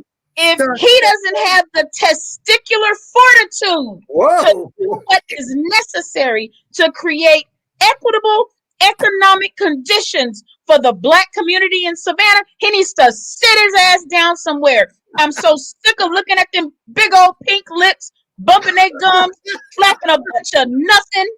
Get off the TV. Nobody want to see you in your Kango hat and your wannabe Muslim bow tie talking a bunch of junk. Let me tell you what I got for black leaders that pay lip service. I'm going to stick your head in my drawers and feed you parts till you're old enough to eat shit. and let me translate that. If he doesn't have the balls to say what needs to be said, do what needs to be done. That's what she said. Go home. If you don't have the testicular fortitude to do what needs to be done for people that look like you, you deserve to have your head stuck in somebody's drawers and fed farts until you're old enough to eat shit. Oh my God. I want to say this, Julia. Sorry, I'm not supposed to cuss, but I'm passionate about economic equity and mobility for black folks. And when you can't do that, when you just pay lip service with your vanity media appearances, and it's not just for him, this is for Kwame Kilpatrick in Detroit. He was the same old bootlicking trustee. That's why he ended up in jail. This goes for all of them around the corner. Sit down. We don't need you in our place. We're gonna ancestors go on and transition you out. So you can go on and live on high off the hog off all your little piddly ass payoffs. Miss Scott, we're gonna give him an opportunity. We're gonna give him an opportunity. Let me go back to the back. No, we're gonna give him an opportunity because he did come on TV. Like I say, he came on TV and said what, Charlie? I said you wasn't listening. Go ahead. No, we was listening. But Charlie, you always trying to give folk an opportunity. Yeah, no, because I'm a fair guy. An opportunity. What did Al Scott do? Watch out. Watch out. Watch out, do what? Al Scott ain't did nothing but spray black folks like mosquitoes. Not for Al Scott, but Al Scott did not go up on Chatham County taxes because I own property, okay? He didn't go up for 8 years. Our tax bills did not go up. So I don't want to get into that. That was the distraction, Charlie. No. Once I give me an opportunity, like the motto though, whoa. And I'm saying Van have came on TV and he said he gonna simply get with the chamber, the black chamber, and they're going to make a difference. Ain't no black chamber though. Where's the black chamber? Ain't no black chamber. It ain't one. It's called the Multicultural Chamber of Commerce. No, they changed their name to black. The guy came on TV. Oh, did they? And the guy came on TV. Give Van the opportunity. Oh, you're gonna give him the opportunity? I'm a withdraw. I'm gonna withdraw my harsh criticism. I'm gonna go ahead on and say, I'm sorry, Van. Let's see what you're gonna do. We're gonna give you a chance. Right. That's all. Listen, we're gonna give him a chance in year 18. It's been 18 years of nothing, but we're gonna give him a chance in year 18. He's been doing nothing for as old as my child is. But guess what? We're gonna give you till she's 21 to see if you're gonna do something.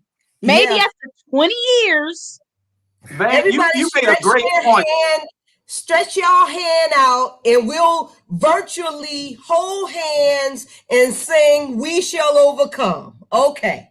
Hey, And I will made I will, if he comes on here, I will issue him an apology personally, and I will eat crow on the air. If I see movement, Air Scott will admit she was wrong and overly harsh. If I see a real plan for real equitable policy in place. You can tell Julius, because he'll tell him, because Julius worked for him, worked very hard for Van night and day. I worked very hard for Van when I first met him.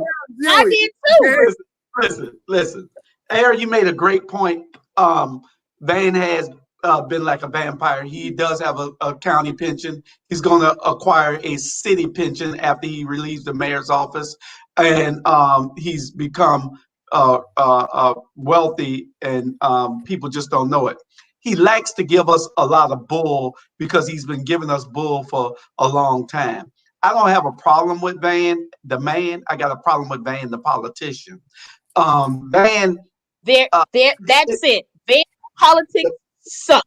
Yeah, his politics suck. I think that he's a black Republican. He's never had a Democratic campaign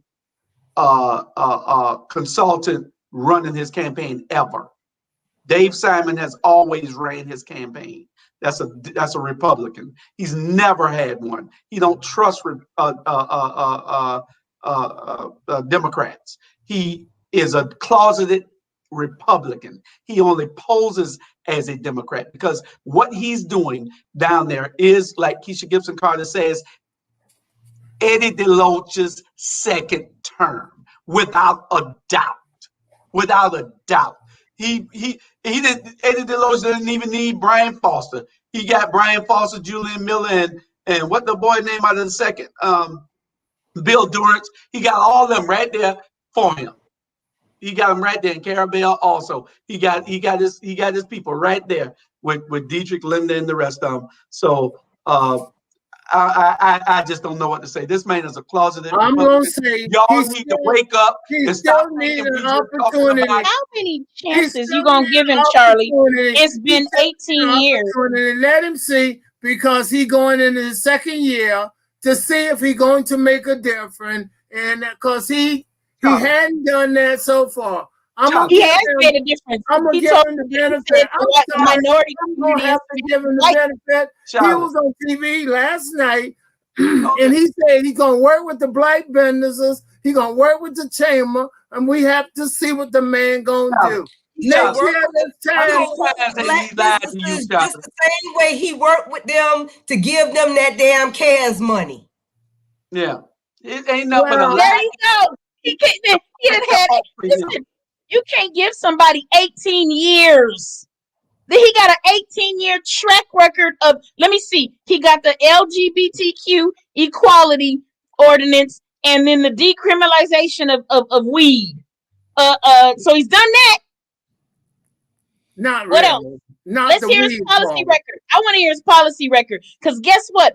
Black elected officials, and that goes for all of them. Black elected officials who are not driving policies to dismantle the systemic systems, the systemic racism that continues to perpetuate economic inequity in the Black community are useless. I don't give a crap if you at my church graduation, if you doing commencement exercises, if you cutting ribbons on the ground and sidewalks. Who cares? I don't care nothing about your press conference about COVID vaccines. Speaking of which, he had that bromance with Andrew Cuomo last year for that COVID thing, and Andrew Cuomo is embroiled in sexual harassment scandal up there in New York right now. They're calling for that man to resign. So he ain't did nothing but entertain sexual harassers, who are sitting in public office. Useless. It ain't brought no integrity to Savannah to have old grab ass Andrew Cuomo down here grabbing the bed. I'm gonna try one more time. What that got to do with the price of tea and no. All I'm gonna say, all I'm gonna say, give Van an opportunity. He done had 18 years. You're gonna be dead. Charlie, you're gonna be the transition on for the opportunity come. You're gonna be dead. You won't even be here. We ain't listening to you. It don't make no difference. That's history. That's history. That's Charlie gonna be dead. Still talking about you being That's what he gonna do now. That's what we gonna look and see. Your kids was in school when man got in office, and now you got great grands. Let you speak for a minute or two. You cut me off, Charlie. So fed up. You cut me off. You wasn't even finished. You did. I wasn't finished, and you came right on there. And I just let you have it. So stop letting people have it. Jump in a river. I say to you and the era and the Miss McKeithen, give what he did in the past. That's history. It's what he gonna do now. What he did in the past is gone like your hair. That's important. That's what's important. Well, you gonna be dead by this waiting on man. That's what I'm gonna tell you. You're gonna be dead. I stole $20 out your wallet. That was the past. So don't ask me about getting it back for the history. Oh, no. We have to give the guy you a thief. Opportunity. What you are. Okay? Listen, you just hoping Charlie trying to be nice. You hoping they give him that entrepreneur center contract again. Charlie, they ain't giving you that again. Easter Bunny. I certainly do believe in that, and I believe to give the gentleman, or whatever you may want to call him, an opportunity to show himself. And he done had. He's in year 18, Charlie. It make no difference. That's history. Yes, it does. That's history. That don't make no difference. We can't go back and change anything. Now we got to see what he gonna do for the future. He ain't done nothing but fight and disrespect the women on council. He done a bunch of nothing. It's a clusterfuck. That's exactly it's one big clusterfuck. No, give Van an opportunity. All right? Listen, he done had an opportunity. You, like I said, your kids was in grade school when Van first got in the office, and you got great grandkids now, and ain't nothing changed. I don't have great grandkids. Stop lying to the audience. Don't lie to people. I'm old, but I'm not that old yet. Van must have brought Charlie lunch today or something. Listen, no, Charlie trying to be nice. He want that entrepreneur center contract again, and they ain't giving it. They gonna give you the senior center contract. The Browns don't want that. Charlie is just a fair man, whether the viewing audience think I'm fair or not. I'm trying to give Van a fair opportunity to show himself and say, I can make a difference. He done showed you. He told you white folks is the minority. What more you want? You must be smoking that Trump. You can give him that chance, Charlie. You can give it to him. We not. I'm gonna give him that chance because if anyone know me in Savannah and Chatham County, I've always stood for the right thing and be fair to people in spite of what people might think of me. I'm a straight shooter. What Van did 15, 16, 18 years ago, that's history. How about 18 hours ago? And what he do in the present. What about what he did Friday? What about what he did 18 days ago? I'm going to say give him an opportunity, and Van is not the subject. We need to do some stuff ourselves. Okay, but we are doing it. We're doing it right now. We creating a black media company. Keep the word out. I'm giving you But let's get off of Van, because you know what? My opinion, I'm no sheep. I'm a shepherd, and I will not be a sheep for you, Jude. I'm going to just go ahead and cut him off. He don't want to be no sheep, so we're going to put him over there in the bullpen. He's still going. Look at him. You must. I don't know what's wrong with you tonight, man. What got into you? You know what got into me? I express myself like y'all express yourself, then y'all gonna put me on mute. That ain't right. You stood for the right thing, a pushover. Oh Lord. No pushover. I stood for the right thing. I stood beside you and say you was right about a lot of stuff and wrong about a whole lot too. And Errol, if she was there with them teachers was talking, we wouldn't have got nothing in. Why you talking about the past? What happened in the last hour don't have nothing to do with the Rabble right now. I was engineering. I was engineering so I could make y'all look like you got some sense. Why you bringing up the past? Example about Van. Look what JB say to Air. He said, "Hey guys." He didn't say that to me. He said he in there with his little oxtail pizza. How y'all doing? We doing good, JB. Are you okay? Have your businesses crumbled since Trump lost? That's what I want to know. Y'all so was waiting on Trump. Did you get any of that CARES money, JB? They ain't thought about you, did they? JB know that his business is going to flourish because JB is a smart businessman. JB and ain't got no it right. Ain't got nothing to do with who's in office. He knew exactly. He knew that. He just was he just want to get on there and glad hand and tap dance. You better a smart businessman, and he know that he's gonna make it work. Other businesses, they might not have that luxury to do just that. So spare me on that, okay? He said business is really bad. Look at it. Well, did you get okay?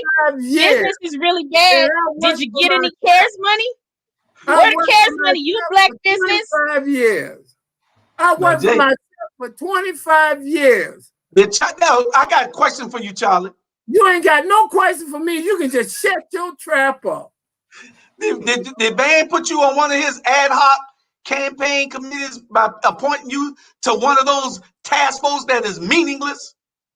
No, but he did pay you to help get him elected because I saw the check and the money. Okay, you were there a couple of the times. No, I asked you to give me $20. You said I can't because Van give me this. Now, they never paid me. Van paid me to pay somebody else.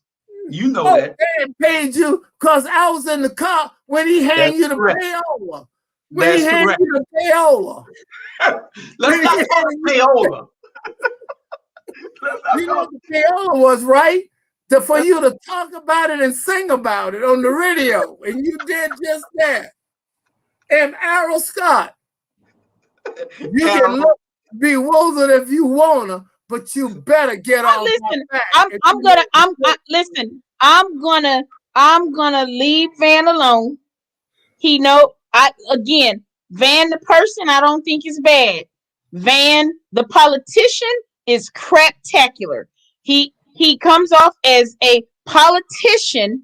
First of all, he is a politician. He is not a public servant. He has been turned over, in my mind, to a reprobate mind. He has clearly been seduced by the power because power is seductive. There ain't no other mayor in the United States on TV. He's got a network's worth of Facebook Live shows. He's got a press conference on Tuesday, Monday Night Motivations, trying to outshine Keisha Gibson Carter. He's got Friday Night Lives that he started after I started my Friday show. He's got the COVID update, the city council update, plus the city council meetings, plus I don't know who's actually running the city because clearly the mayor is a reality TV star. Well, I've heard just enough. I've heard enough. I'm getting sleepy, and you getting. I got one more question for you. Let's see if you duck this one too, Charlie. I got to go because I'm kind of upset. No, you're not. Past my bad time. No, you're not. I got one more question for you and the city of Savannah. Especially this question is just been texted to me again. I'm reading all my texts. It says, where are the pastors? Julius Hall, you talked about it at the protest at City Hall. Where are the pastors? Are you going to call them out?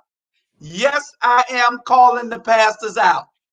Pastors, if you standing with this man who is on the wrong side of the people, and with you being a pastor and you're supposed to be for the people of God, then how can you be with a man that's against the people of God? So you got a whole lot of reckoning to do. Don't wait till you get to hell and talk to Satan about it. You need to be doing something about it right now. You know Van wrong. You know he's dead wrong. And you still play to this man every time. Just because he's going to have an event at your church. just because you could be seen with him with a celebrity status. So Charlie, take the court. That's your baby. Right now, I'll be perfectly honest with you. I didn't have no supper and I'm a little bit sleepy. So I'd like to say good night to all the people out there. You always doing your own closing. You got to close with us. I would like for y'all to share that. He do have a pastor not standing with him, and that's Pastor Allen. Allen is not with Van. He's with the people. And Pastor Pauls also, and Pastor, the pastor from Solomon Temple. These pastors are standing up. We need other people to get in line also. You cannot go see God talking about you supporting Van Johnson. That's true. So don't be sneaking off, Charlie. Listen, don't get off the porch if you can't run with the big dogs, Charlie. You are bumping them gums. Talking about you leading the church. You leading the church straight to hell if you following this man. And don't call me 572-3798. Damn it, all you pastors. If you ain't standing up with the people, you need to retire. Let somebody else. Mr. Terry Bobley said Mr. Julius has receipts. What the hell wrong with these people, man? I'm serious. I'm sick of it. Sick of it. Y'all stand in line like puppets. The church used to be our foundation. That's what we went at together to plan and plot against the people who are planning and plotting against us. Listen, you need it. What the first thing you need to ask? You're all in the conspiracy together to hold us back. You're holding the people back. Not trying to be with a celebrity every day. The man done turned into a damn reality TV star, and y'all want to follow him.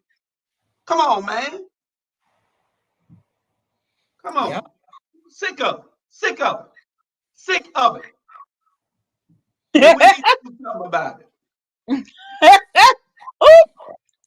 Oh, there's your baby girl. Daddy, open your own church.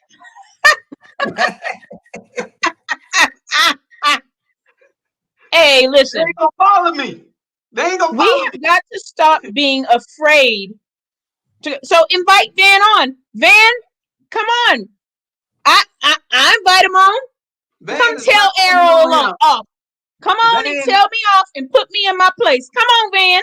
I welcome it. He unfriended me, so I know he's not coming on. Van will. I welcome it. I listen. I want to be proven wrong. I do. I think Van can do amazing things. I do, and I'm highly critical of him because I know he has the power to do. Give him an opportunity. Amazing things. He just refuses to. I tell you what we need to do is we know Van not coming. Look at Dr. Hall. We're going to challenge the pastors to come on this show next week. Let's get 6 of them on here with the 4 of us. Oh, that's too many pastors. That's too much. That's too much rhetoric in one show. Can we do 3 and 3? Give an explanation as to why they're still with this man. What is he doing so great? Because the Bible, because the colonizers. That you can't be against it. Because the colonizers' religion has taught them to turn the other cheek and love their slave masters. Listen, the church was given to enslaved Africans as a means of control. And guess what? The test ground for that slave and plantation model management is First African Baptist and then Second African Baptist. Listen, and we're going to get out of here, but Walker's Appeal. You know who told the authorities in Savannah that the Walker's Appeal manuscript was circulating around? The pastor of First African Baptist, and I'm gonna leave it right there. But you know what? We need to make sure people know we don't come on here trying to talk about Van. He give us something every week. He's the gift that just keeps on giving. You know, I'm serious. You know, everybody say goodnight. It's over with. Just shut up for me. All right. Good night. Good night.